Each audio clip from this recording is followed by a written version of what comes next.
as far as tabs go and everything. So for once, I'm actually ready ahead of time. Awesome. Let's see, close that. I gotta tweet I actually this. got way too many tabs open. Tweet this out. Let me delete that. Let's see. Where is our Facebook page? There it is. What?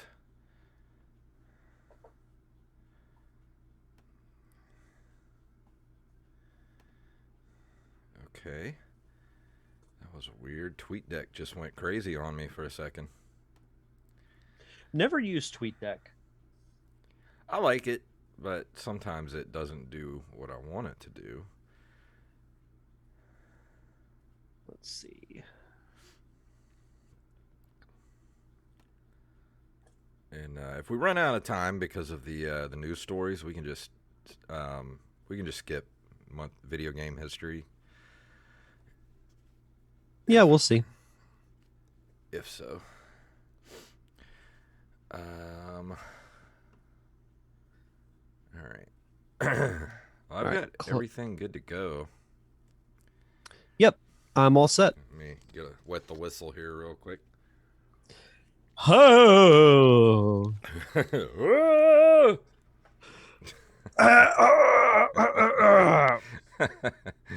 How now, brown cow? How now, brown cow?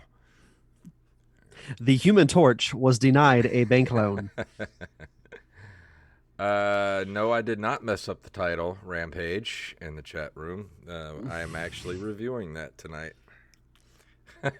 Oh, so I didn't even put it on the Facebook post. Yeah, I figured it would be a surprise for everybody. But I'm good to go if you are. Yep. And here we go. I'm ready. 3, 2, 1.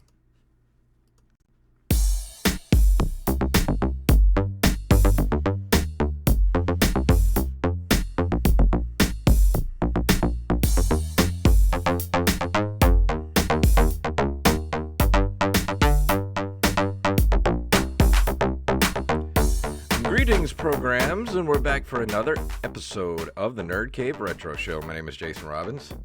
And my name is Derek Diamond. We're at episode 280, so we are 20 away from the big 300. We're getting there. We're getting there.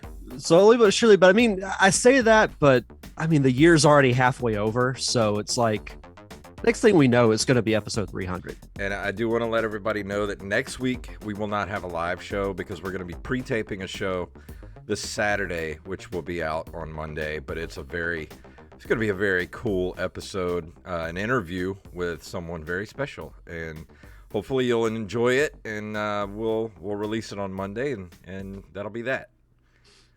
Yeah, I didn't even really realize it until a few weeks ago that the 4th of July happens to fall on a Monday. So yeah, so it'll be good that we're pre-recording it, in case we have family plans, stuff like that. I'm going to be doing the same with feature presentation. I'm actually going to be pre-recording the episode tomorrow, and then it'll be out Tuesday.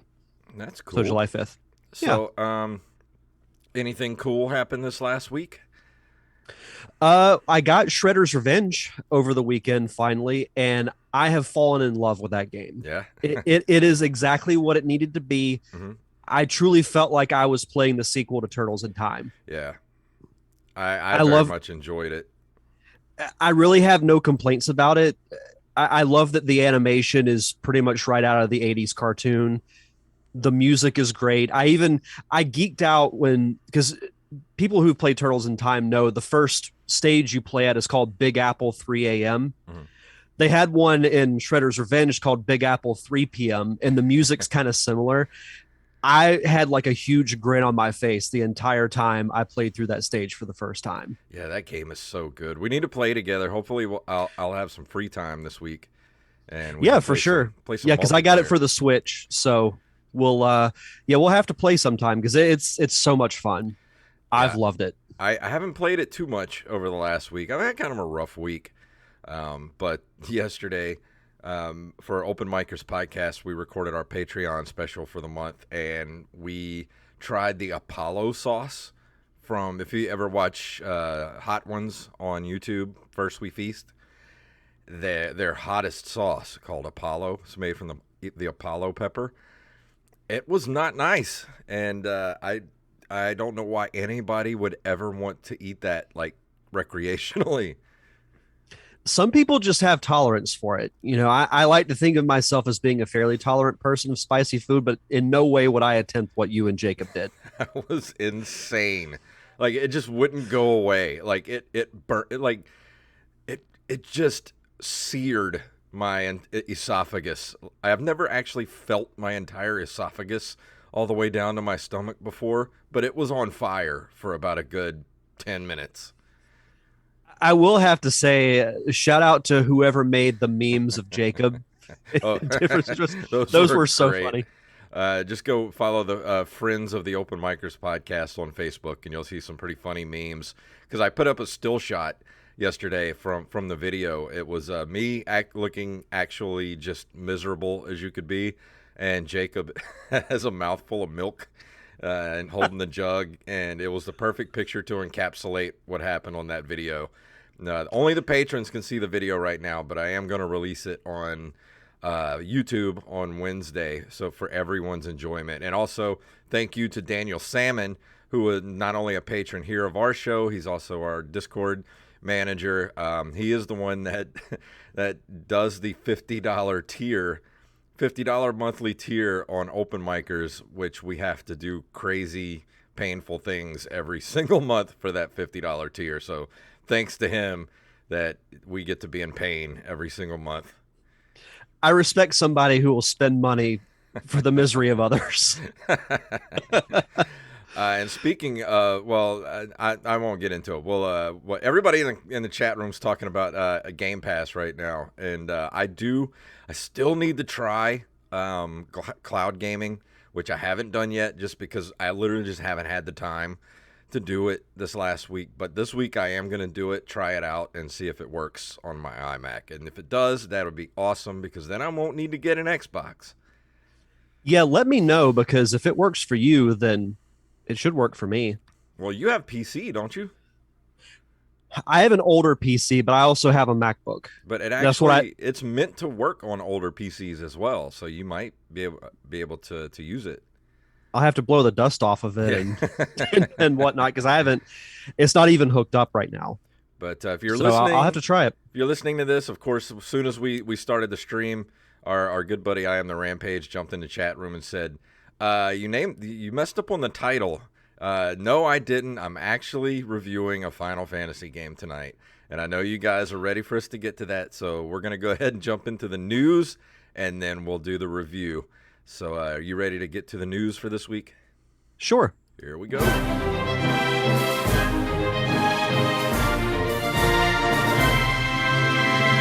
Today's stories were submitted to us by Armez Jackson, I Am the Rampage, and Jester8082. If you have a story you'd like us to cover, send them to nerdcaveretro@gmail.com.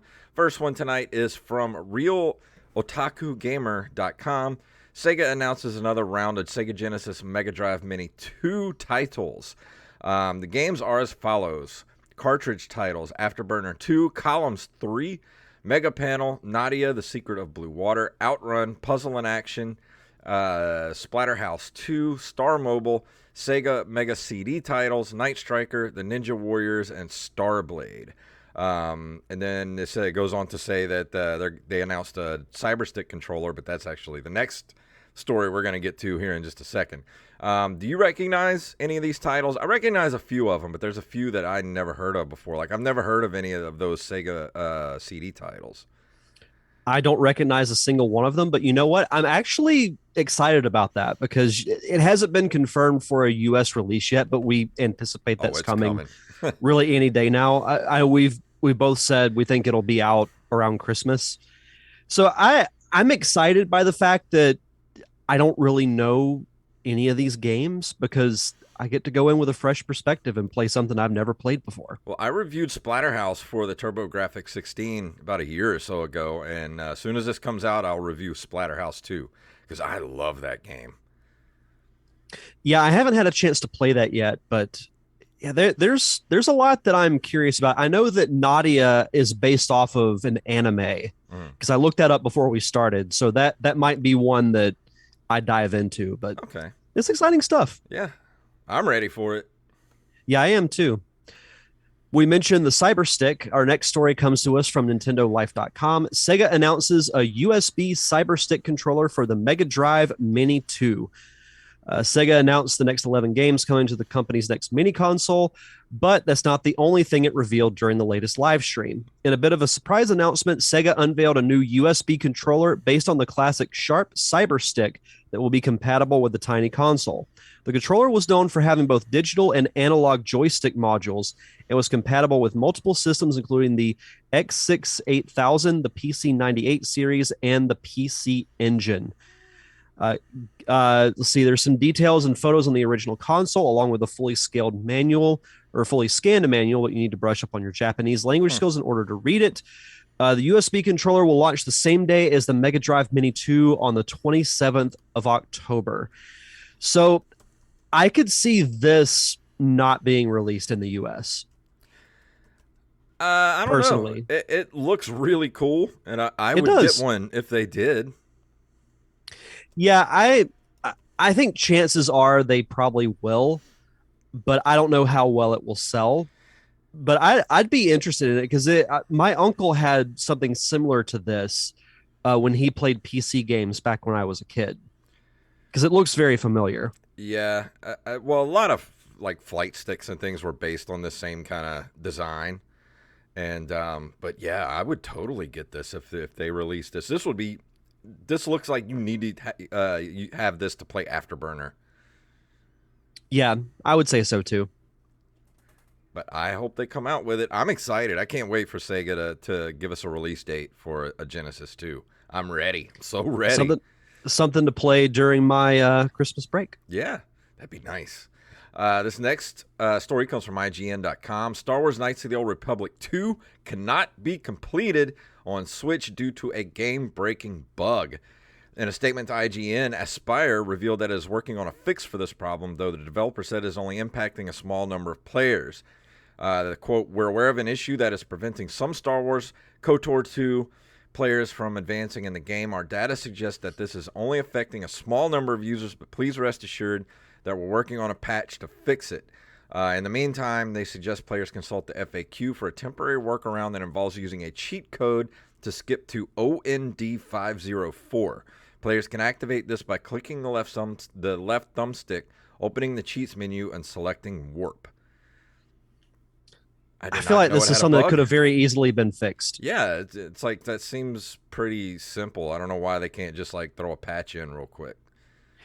Yeah, I mean, it'll happen, but I still feel like this is something that maybe they should have caught before they released it. But yeah, then again, I also heard that Sonic Origins has some bugs in it as well when it was released. Joey Image in the chat room says, "Can we get a freaking new Dreamcast or something, Mini Classic 2 or whatever?" I honestly think we're in the middle of the mini console era, especially from Sega. They've done so well with the Genesis. The Genesis 2 is also going to do gangbusters. It would not surprise me if they put out a mini Dreamcast next and also put Saturn games on there as well. That would not surprise me in the least. I would love a mini Dreamcast. I mean, I've never played one, so I would love to dip my toes into it. Yeah, I mean, you've got the Sonic games right off the bat, and there are other great games for the Dreamcast. Like, I always associate Crazy Taxi with the Dreamcast. Yeah. I know it was available for other systems, but could you imagine if we got a new Crazy Taxi game? Like, what if they made a Crazy Taxi game that was online multiplayer, and you could like customize your cars? Like, why is that not a thing? It needs to be like now. It needs to come out like yesterday. Crazy Taxi was cool. Yeah, Crazy Taxi's fun. Let's see. Our last story comes to us from NintendoLife.com. Need more turtles after Shredder's Revenge? You should check out these underrated TMNT gems. Hopefully, you're all enjoying the absolutely tremendous Ninja Turtles Shredder's Revenge, the latest addition to the TMNT video gaming canon. We know we are. It's another blistering action game in the tradition of Konami's NES and SNES beat-em-ups. and they call it the best Turtles beat 'em up ever made. I'd have to really think about that one. Yeah. It just came out, but it's definitely up there. I mean, Turtles in Time is pretty solid, but I think if you're going to go back and play some of the original Turtles games, I don't think the original arcade game for the NES was all that great, even though at the time we thought it was better than the first one. But the first one has actually stood the test of time better, and I like that one way better than the arcade game. Yeah, it's a different gaming experience, which I like personally. Let's see. There's a list of underrated TMNT games, and these I've never actually played. I know of them. The first one is Teenage Mutant Ninja Turtles for the Game Boy Advance, based off the 2003 cartoon. Its sequel, TMNT 2 Battle Nexus, also for the Game Boy Advance. And I feel like there was a GameCube version of this as well that was 3D. I don't remember. And then Teenage Mutant Ninja Turtles 3 Mutant Nightmare for the DS. I didn't know there was a TMNT game for the DS. I didn't either. But we all know I was not a handheld gamer back in the day. True. I'm looking at this list here. I still need to play the TMNT game that I got for the PlayStation 2. I got at the Goodwill not too long ago. I want to play that soon and review it. Yeah, you should. Because I did like that movie. That's a very good movie, that TMNT computer-generated movie. Yeah, the one that came out in 2007. Yeah. Yeah, it was good. I enjoyed it. It was something a little different. You know, it didn't feature Shredder, which was actually a nice change, but yeah, it was a good movie. But yeah, TMNT 2 Battle Nexus was released in 2004 for the GameCube, Game Boy Advance, Xbox, PS2, and Windows. I remember playing it. I don't remember that much of it. I remember it just being average. Yeah, I wasn't into the Turtles at that time anymore, but plus I wasn't gaming a whole lot during that period. That was from 03 to 05 was when I was on the road a lot with the band, so I didn't get to play a whole ton of stuff, even though I did bring my Xbox on the road with me. Yeah, the 2003 cartoon is actually good. Like, it's a little underrated in my opinion. It's a little darker than the 87 one, but still has its comedic moments. And the animation is really cool too. So they did some interesting twists with some of the characters that I actually liked. So it's, the original Ninja Turtles cartoon isn't available to stream anywhere. I know. I was looking that up last night because I wanted to watch some, and they're not streaming anywhere. I've got the DVDs, but I'd much rather not have to hook up my DVD player. Yeah, I found a VHS tape the other day with like 4 episodes on it. I was like, oh, this is mine. I'm taking this home with me. I used to have several of those when I was younger. Yeah. I love that cartoon. But I don't know why it's not streaming anywhere. That seems like a no-brainer to have that streaming somewhere. What I'm waiting for next with the Turtles is a release date for the Cowabunga collection. Yeah, that's supposed to be out everywhere I've looked, like on Amazon and everything. It says to be released in December. I hope it's before that. Me too. You would think they would want it out before Christmas, because that would seem like a really big Christmas item. Once that comes out, we should do a Ninja Turtles month. Yeah, you ain't gotta tell me twice. I'm there. Yeah, I think that'd be fun. We did get 2 more stories in right before the show started. I want to go through these real quick. I Am the Rampage sent this one in. This just in from Game Informer. Former SEGA of America president and SCEA founder Bernie Stolar dies at 75. He is a former top executive at Atari, Sony Computer Entertainment of America, and SEGA of America. Passed away at the age of 75. They say he was a low-key guy. He kept his ego in check. Let's see. Never heard him raise his voice. He was a gentleman in the industry, and there aren't really that many. There's a long article that just goes on about, everything he did. Like, if you go read this article, it's at GameInformer.com. He did a lot of stuff for the gaming industry, so we owe this man a lot. And rest in peace, good sir. Yeah, absolutely. It's good to hear that he kept his ego in check and was really kind of a low-key person. Like, that's how you should be, to be honest. Oh, Joey in the chat room said the full series of TMNT is in a There's a complex way to watch the TMNT. So I see. I didn't know that, See sir. what you So I did might there. have to watch that tonight. Yeah, I'll have to maybe shoot you a message. Something like And this that. last story, this just came out too, I think today, from GoNintendo.com. There's a Metroid Prime remaster rumor coming in November 2022. Rumors shifted, and its focus is on the original Metroid Prime. According to industry insider Jeff Grubb, a man who's gotten countless inside scoops before, the original Metroid Prime is getting a remaster for Switch. The title is going to most likely see release in November to coincide with the 20th anniversary of Metroid Prime. While this is very exciting, some might be wondering what happened to the Metroid Prime trilogy rumor.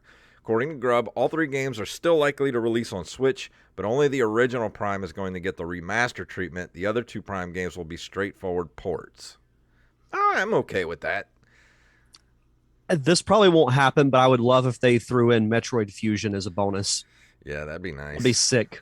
That would be absolutely sick. Like I said, it's just a rumor. I'm not gonna put too much stock into it, but it would be Nintendo, the Nintendo way to like let us know the day it drops, but not the way. Yeah, if you know what I mean.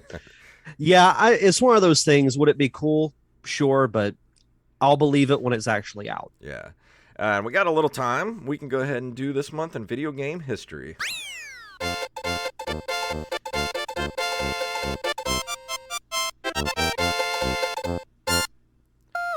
On June of 1987, Codemasters released Disney The Ultimate Cartoon Adventure. And this looks really familiar, but I never played this.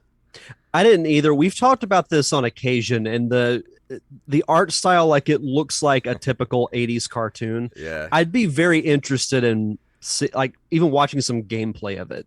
It's a one-eyed egg you get to play. So if you're interested in playing an egg, go look up Dizzy, the Ultimate Cartoon Adventure. It looks like something that would have came right out of my nightmares as a kid. It's got kind of like that, like the kind of stuff I drew when I was in like 8th grade, you know? Yeah. Like real weird looking stuff. June 23rd, 1991. You knew I had to throw this in there before we got out of June. Sega releases Sonic the Hedgehog for the Sega Genesis, which later becomes the pack-in game and defining title for the console. It introduces the eponymous character, I can never say that word right, who would go on to be Sega's mascot. Sega also releases a version of the game for the Master System and Game Gear. I mean, what can you say about Sonic the Hedgehog? If it wasn't for Sonic the Hedgehog, there would never have been the console wars, because Sega wouldn't have had a mascot to compete. I would also argue that video game movies wouldn't be trending in the right direction. Exactly. If not for the first Sonic movie. Actually, I need to watch part 2 again soon. I've watched it a time or two. June 5th of 1995, Capcom releases Street Fighter Alpha for the arcades. I've never played Street Fighter Alpha, but I love the logo for it. It looks like almost like a computer program. Yeah. Kind of logo on its poster. Yeah, it's that late 90s, like we're hip and cool kind of thing. If it ended with an S, they would replace it with a Z. Yeah, exactly. One day I'll play it. And last but not least, June 11th of 2001, Konami releases Castlevania Circle of the Moon for the Game Boy Advance. I still got to get that Castlevania collection for the Game Boy stuff. Yeah. No, I haven't played all the Castlevania games for the Game Boy, but I hear good things. I love me some Castlevania, so I need to crack down and start playing this stuff. As you should. But before we go into the review tonight, I know you're all waiting to hear what I have to say about Final Fantasy VII. Derek has shout-outs. As always, we like to shout out our awesome patrons over at patreon.com/NerdCaveRetro. We want to shout out Daniel Salmon. Do these as slow as possible. Tyler Watson. Axblade07. Armez Jackson. Hand Solo. Carlos Longoria, a.k.a. Rampage. That kind of hurt a little bit. Let's see. Staff Sergeant Sketch, Gus and Penny, Matthew Salmon, Mr. B Res Coffee himself, Mike Eveland. Again, shout out to him for this awesome Jester's Court mug that I I'm got mine drinking the out of. other day too. I'm not drinking any coffee. It's a little too late for coffee for me right now. I'm actually going to be on the next episode of the Jester's Court, Oh, talking about cool. Super Mario Brothers 2. So We're we'll be doing recording that this we're weekend. doing a crossover episode tonight with the open micers, Innsmouth Rag, and Jester's Court. We're gonna defend and attack Halloween 3 How can you attack Halloween 3? It's a great movie. because they suck. Yeah, they don't know what they're talking about. And last but not least, Mr. Brandon Rutledge. Thank you all so much for your continued contributions to the show, keeping the lights on for us here at the Nerd Cave Retro Show. You know what they get if they become a Patreon? Commentary tracks. Yes, they get early access to our fun commentary tracks, and we just recorded our monthly track yesterday. We watched the Clone Wars and Rebels, the first episode of each of those series. I had a lot of fun going back and revisiting those. Both those shows are great. Both of them really are good. So if you've never, like we were talking about during the commentary, actually I have a friend of mine that's a huge Star Wars fan, been his whole life, but he refused to watch the Clone Wars, and I finally talked him into it a couple of weeks ago, and he's been watching it and enjoying it. So if you've never watched them, go check them out. Also, I want to give a shout out to a brand new patron as of like 30 seconds ago, Mr. Joey Image. Oh, yeah. Shout out to Joey. Sorry about that. He bought a shirt the other day, too. He put it up on Twitter. So if you want to buy a shirt like he got, go to ncrmerch.com. Yeah, absolutely. So, yeah, if you want to check out some of our other awesome commentary tracks, you get early access to tracks including The Wizard, Super Mario Brothers, the movie, National Lampoon's Christmas Vacation, Clue, cartoons like Clone Wars, Rebels, Darkwing Duck, Rescue Rangers, Gargoyles. The list goes on and on. I'm debating sitting here even longer to just drag this out even more, but I won't. So if you want to head over to Patreon, just head over to patreon.com/NerdCaveRetro. And tonight I'll be talking about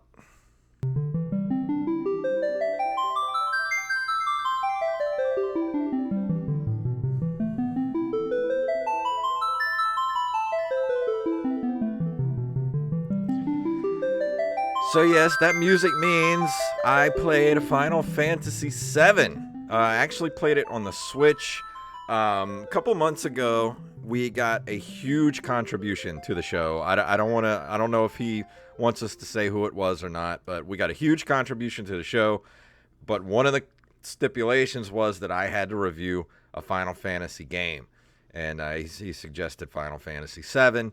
So I took the money and I went and actually bought the remake, the remake for the PS4.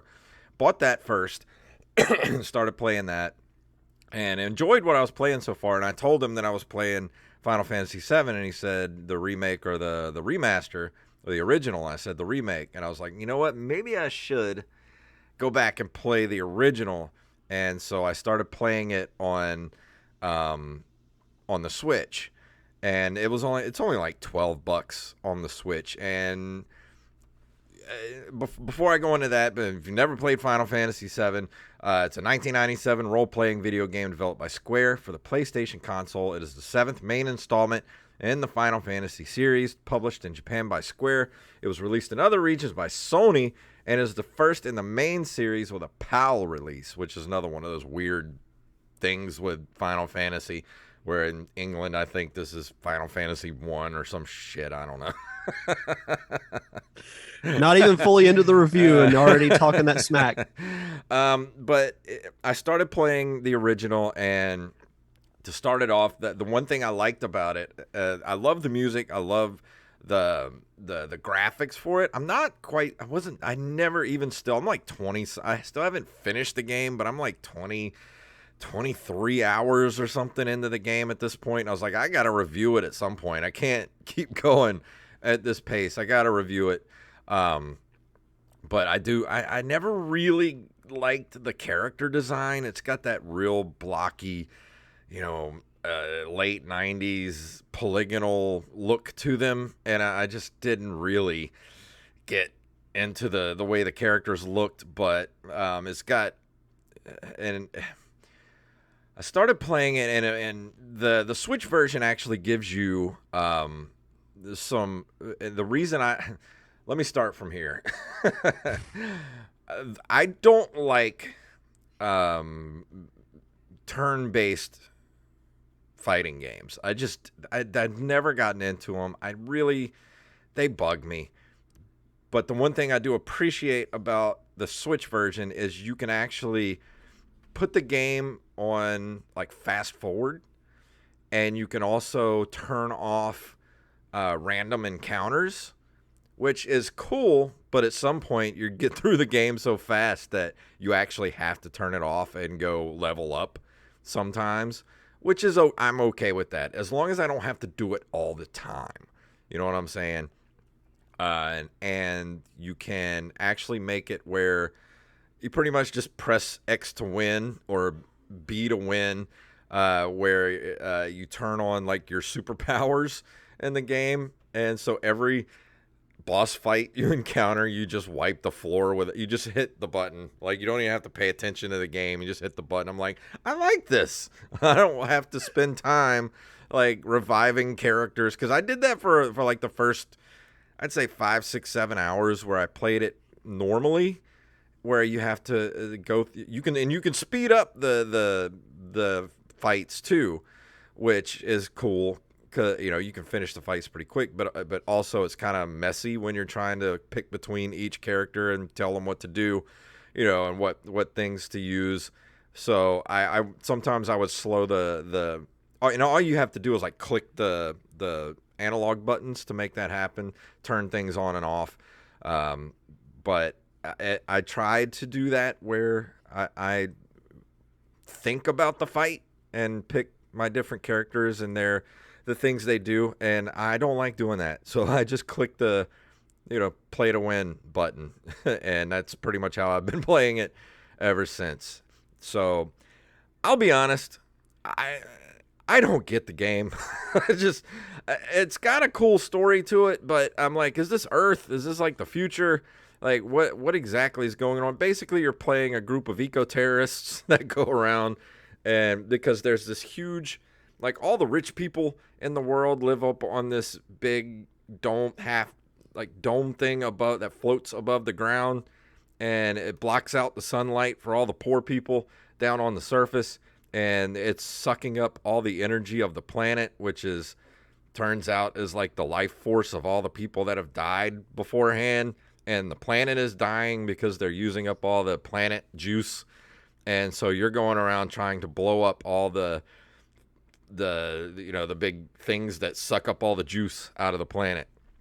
And so sounds like something that could happen in real life. That's what you're doing. And so you got all these little interpersonal relationships through the game. You pick up different people along the way. There's like a love triangle thing going on, and I don't want to shit on the game because I can see why people like the game. It has great music to it. Like, I love the music for this game. Yes, Rampage, I said Planet Juice. I forgot what it's called. It's do they have it in here what it's called? I completely forgot what it's called. There needs to be a hashtag Planet Juice. If anybody in the chat room remembers what the Planet Juice is called. But you go through the game and you can actually get like little. This got all the RPG stuff, trappings, where you can go and get the stuff called materia that you attach to like your weapons and your armor and stuff. And of course, you upgrade your weapons and armor throughout the game, things like that. And that's kind of cool. I like that aspect of RPGs where you just upgrade your items and your armor and all that stuff. But my biggest complaint about the game is, since this is why it's so hard for me to go back and play RPGs from this era, is because now in the last 25 years, we've made so many like quality of life improvements to RPGs that it's hard to go back and play a game like this because I don't have a quest log in the game. There's no, because the way I played it was I would play for like an hour or two, go through a story chunk, and of course there's there's certain spots that you can save the game, and we'll get to that in a minute. there's these floating question marks you go to and save the game. And I would do that, and save the game after I did something, and after talking to the people, and they're like, okay, you need to go here and do this. I'm like, okay, well, I'd save the game and quit, come back a day later and be like, what the hell was I doing? And I don't remember what the person said to go do, like, or where to go. I just kind of, most of the time in this game, I just kind of stumbled across where I was supposed to go out of sheer just luck. And I don't like that. I got spoiled by games like World of Warcraft and Red Dead Redemption, just games of that nature where you have a map and it tells you where to go and you have quest logs. Like if you get lost, you just go back in your quest log and it's like, oh, I need to go here and talk to this person, or I need to go to this city, and this city is located, southeast from where I'm at. There's another thing about this game is like you have this world, this overworld. Once you leave the city that you start out in, you go out into this this world, and you can go from island to island or whatever, continent to continent, and you have this tiny little like map in the corner that you can't really see it all that well because it's so low res. And then you can do like an overlay of the map, like where you're supposed to be and go, and it's like transparent and it's hard to see, and I still don't know where to go at that point. So that's one of my biggest gripes about the game, is it just didn't tell me where to go or what to do. I mean, it did, but after you, like, if you're not paying attention to somebody, you're gonna miss like a key chunk of information and you're just gonna be lost. Thank God for YouTube. Because there's this one guy, and I should have wrote it down to give him a shout out, because there's this guy on YouTube that does a complete walkthrough tutorial of that game. He's got like each chunk of the game, anywhere from like 7 minutes long to 20 minutes long, each chunk of the game. And he's got like, 50, 60, 70 videos of each chunk of the game that you can look at and go through and figure out what you're supposed to do. So anything to throw in so far. I'm going to be completely honest. I went into this completely cold. Like I have very vague memories of this game. It was one that I remember it being promoted like crazy, because this is like the definitive Final Fantasy game as far as this is like the one that everybody says is the most accessible if you've never played. Correct. Yep. And I remember watching my uncle play it for the PlayStation when I was younger, but I never tried it myself. The only Final Fantasy games that I've played are Mystic Quest and Final Fantasy III.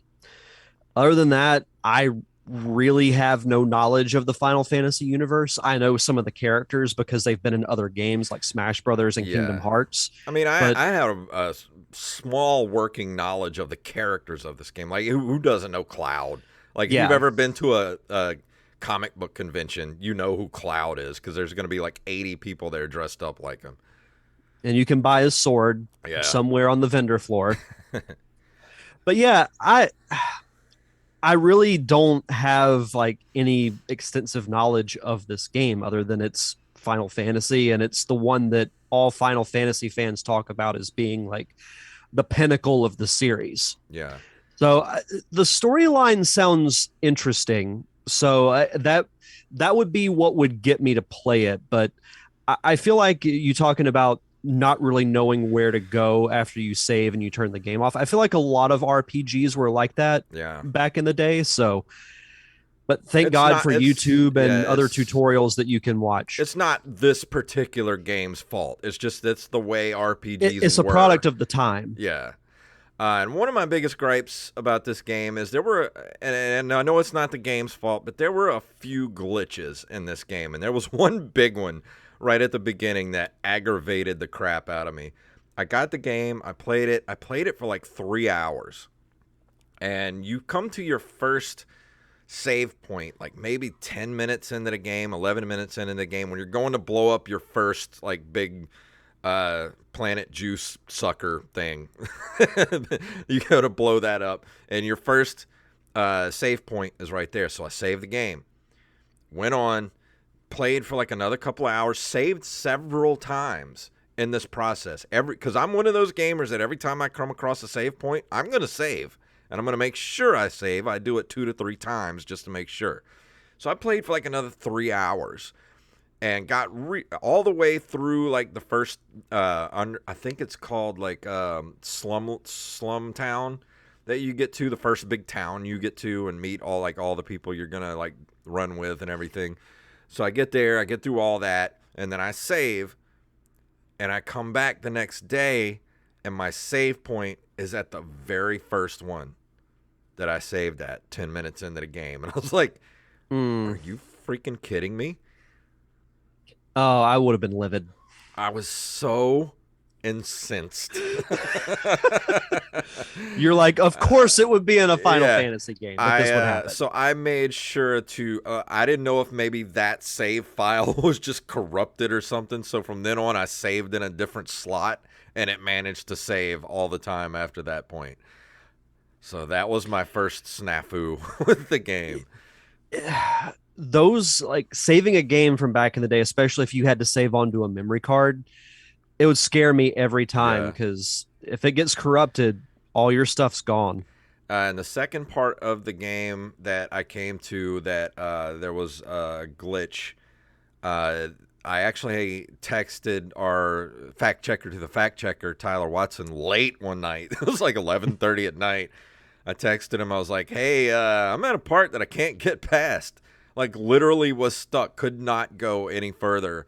And me and him researched for about 45 minutes to an hour on Google and YouTube, trying to find why I couldn't progress. And eventually I came across a YouTube video that showed me how to get past this one certain area. And I can't remember. It's somewhere near, it's in between Slum Town and the next town. And it's actually turns out it's just bad level design. And I couldn't figure it out. I had to go like the certain way, like you can't see to get where you're going. So I got past that. And then, but we did find there was another glitch coming up pretty soon in the game after that. A major glitch that was actually a glitch from the computer remaster they did a few years ago on Steam. I think it was on Steam that they found that has never been patched. And it got put into the Switch version too. And I can't remember exactly what happened. Oh, it's a part where you're supposed to go after you do the whole there's this part where you have to meet this kid and go up. You're going to actually meet up with one of the main bad guys for the first time. And if you get to that part, there's a glitch where the kid is not there. And you cannot progress any further in the game. You literally, there's nothing you can do. You have to restart the game. Luckily, got to the part, I knew it was coming up, and I was like, please, please, please. If this kid is not here, I'm quitting the game. And so I got to it, and the kid was there. I was like, oh, good. That's the last major glitch, known major glitch in the game, so I could actually get past that. That's crazy that it was never fixed It never after fixed. all these years. Yeah, everybody's told Square about it and everything, but they've never fixed it, never patched it. It's like, why would you do that? So where are you currently in comparison to, say, like the end of the game? I think I'm about 75% of the way through the game. I'm back at what's called golden disc. It's like a big casino place. I'm there for the second time, which is very, very close to the end of the game because you're going after this guy named Sephiroth. And I'm very, very close to, I'm hot on his trail at this point, and I'm very close to the end of the game. But I'm going to be honest with you. This game, I've played it for 20 plus hours. It never really captured my attention to the point where I wanted to keep playing it. Like, it's to the point where I was like giving it an hour, 2 hours every day, every other day playing it. And it just got to the point where I was like, I always wanted to play something else instead. Like going, oh, I want to play Gems of War, or I want to play Pac-Man, or, and I just got to the point where I just didn't really want to play it. I actually want to play the remake because I was very impressed with the remake so far. I got about 2-3 hours into the remake, and I think I'm just going to play the remake and leave the old one in the past where it belongs. They did a remaster for a reason. Yeah, and it reminds me, the remaster, the way it looks, it reminds me a lot of the Resident Evil remaster or remakes. And I could see that. I like the look of it. I like the way it played. It's more of an action RPG so far, and I like that more than turn-based fighting and all that kind of stuff. It's just, I don't know, just something about this game just does not capture my attention, and I just don't want to go forward. I mean, I'm so far into the game, like I could just suck it up and finish it, but I'd rather play something a little more modern. Yeah, I mean, we talk about that on the show though, like games that came out during that era that if we didn't play them growing up, we don't have that attachment. Yeah. Like, neither of us played this game in its heyday, so we're not going to have that nostalgia like we would for a Zelda or a Mario. And if you're interested in jumping into Final Fantasy and you've never played it, I could see where this would be the one to maybe jump in, or Final Fantasy, what was it, 3 for the SNES is Mm-hmm. supposed to be very good. Start with either of these two, but I'm just gonna say it. There, those quality of life advancements we've made over the last 20 years or so, 25 years, are just not there. And you're going to rely a lot on YouTube videos and walkthroughs to get through the game. There's glitches you got to look out for. So I would say go with caution. And I've actually follow a lot of people that have been playing this game recently on stream and stuff on Twitch. And people that are into Final Fantasy and these type of games, they really love this game. And I can see why. But me personally, it's just not my thing. But I will give you credit for actually trying it, I because a really lot of did. people say, "Oh, that sucks." Have you played it? No. Like, okay, then you don't know if it sucks or not, or if Yeah. you don't like it. And So, I gave this one a huge chunk of my time over the yeah, last almost month a and a half. full day. Yeah. Because I'm well over 20 hours into the game, and I know I'm close to the end, but it just doesn't feel like I'm close to the end. I'm like, I keep expecting, like, oh, okay, here's the final battle, and it just never comes. And I'm like, I just don't want to.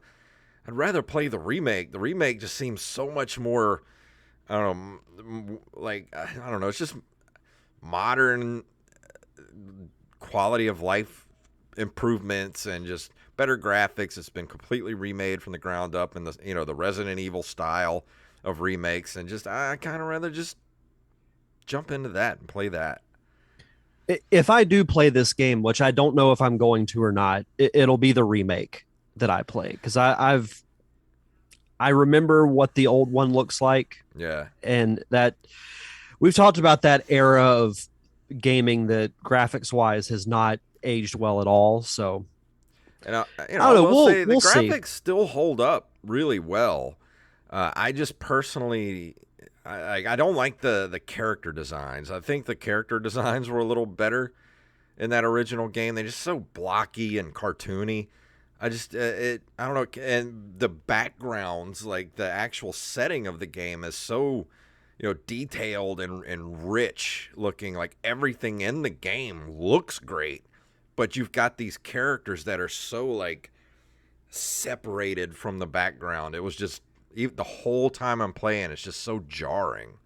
I was about to say it sounds jarring. Yeah, it just kind of takes you out of it because I don't know, and it's a product of its time, and I can see that why this was such a huge thing at the time.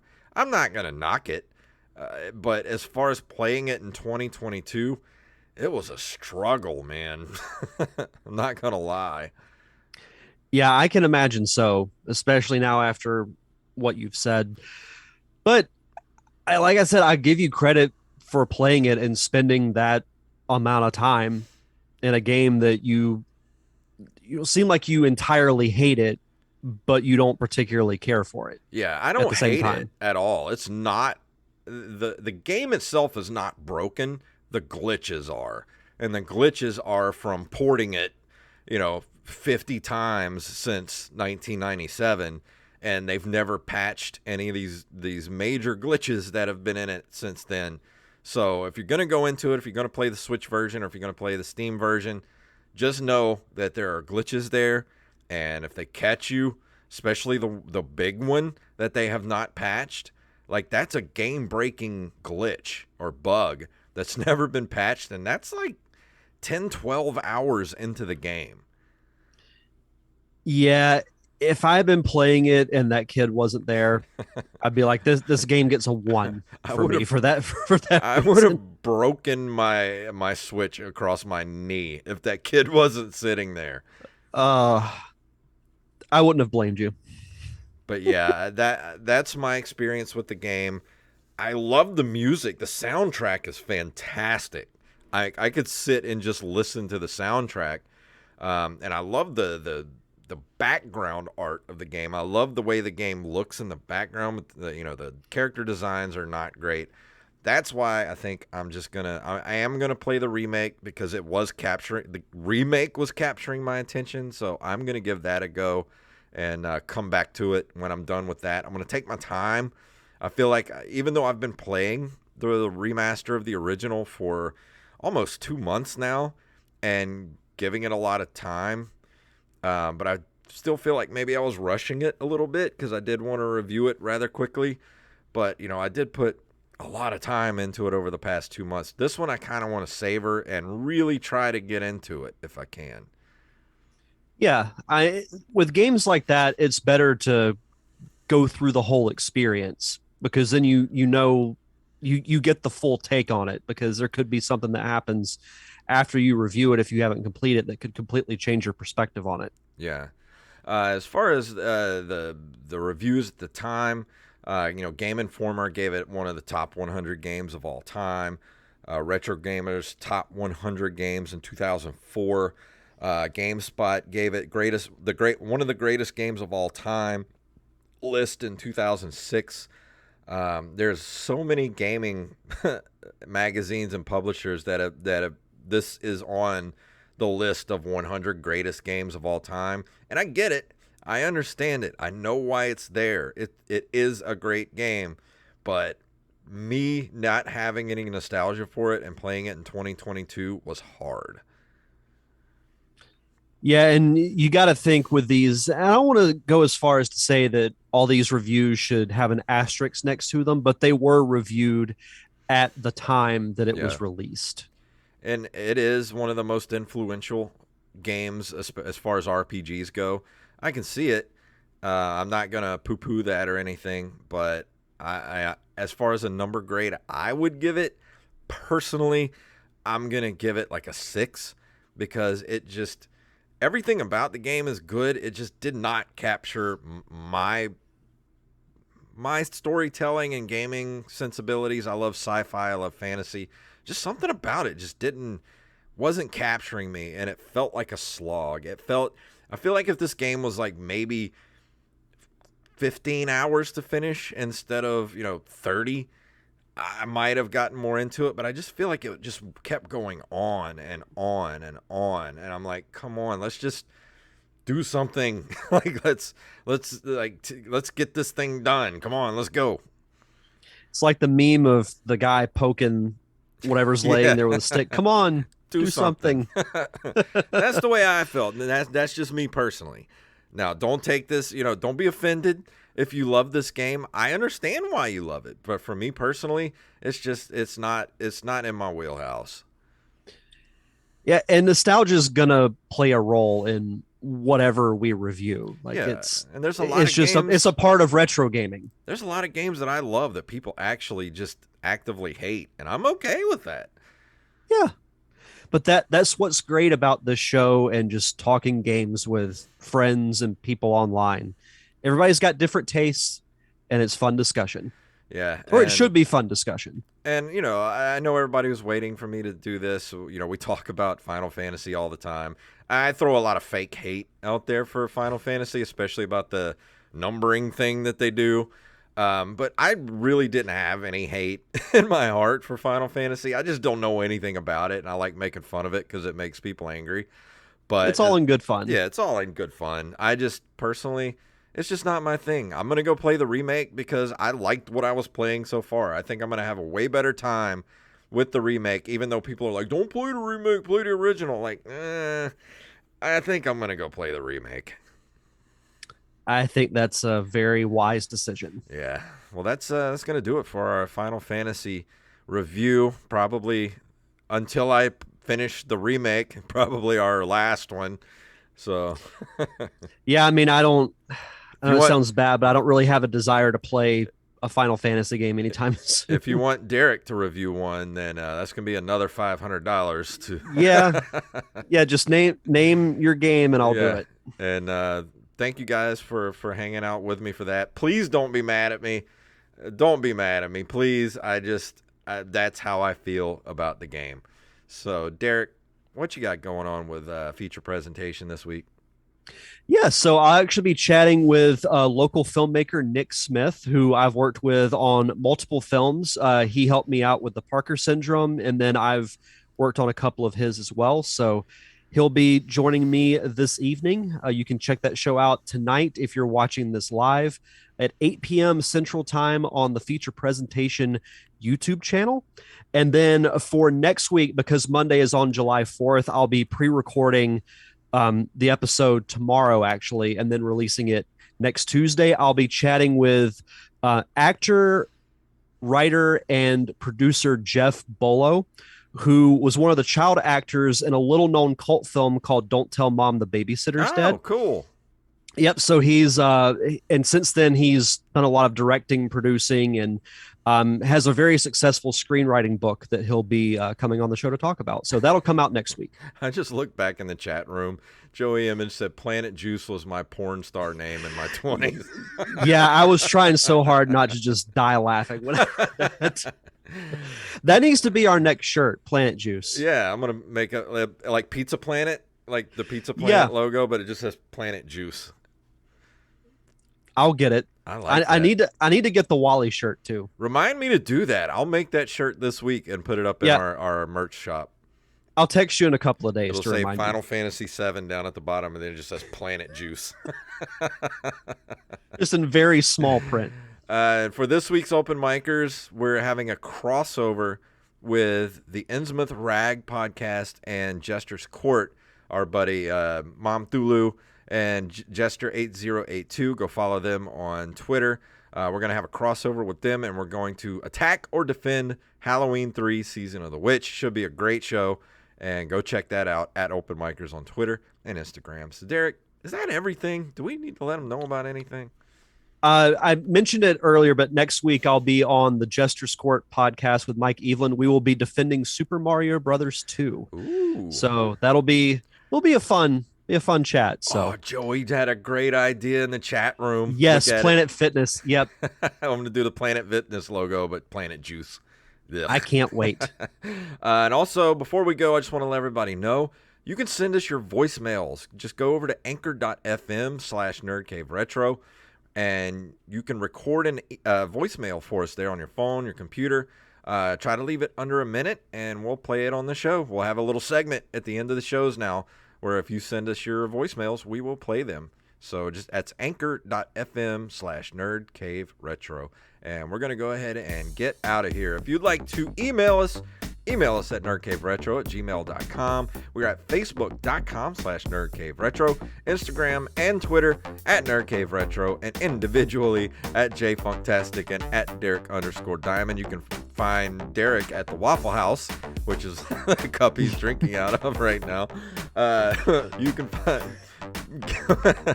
can get our merch at ncrmerch.com. We're coming up soon. We're going to have Planet Juice t-shirts available very, very soon. And we'll have t-shirts, buckets, cups, mugs, t-shirts. What is happening? Mugs, all kind of stuff over there. Patreon.com/NerdCaveRetro. And also leave us a review wherever fine podcasts are given away for free. Derek, please tell them what it's all about. May the way of the hero lead to the Triforce. Yes. Oh, a fellow chucker, eh? God, I completely lost my mind at the show there for a second. Buckets. I said we have buckets. Am I having a stroke? Joey, buckets of Planet Juice. Love it. We sell that shit by the bucket. Oh, man, where did I get buckets from? Like, why am I having a stroke? What is happening? Were you thinking of bucket hats? Because that would be cool. I do like a good bucket hat. I meant to say t-shirts, hats, bags, and magnets and stickers. I don't know where buckets came from. We're gonna get requests. Can I get a Nerd Cave Retro bucket? Oh man, that was awesome. Oh, yeah. All right. Well, I gotta go get ready for the Open Micers podcast and plus feature presentation coming up in 1 hour. Be back here for Open Micers at 7:30. And then we will see you guys. Popcorn, but Freddy versus all says popcorn buckets. That's what we need. There we go. I'm gonna hit up T Public and see if they can make us some buckets. Mr. Bucket. We should. All Mr. right. Bucket. Well, thank you guys, and we'll see you next time.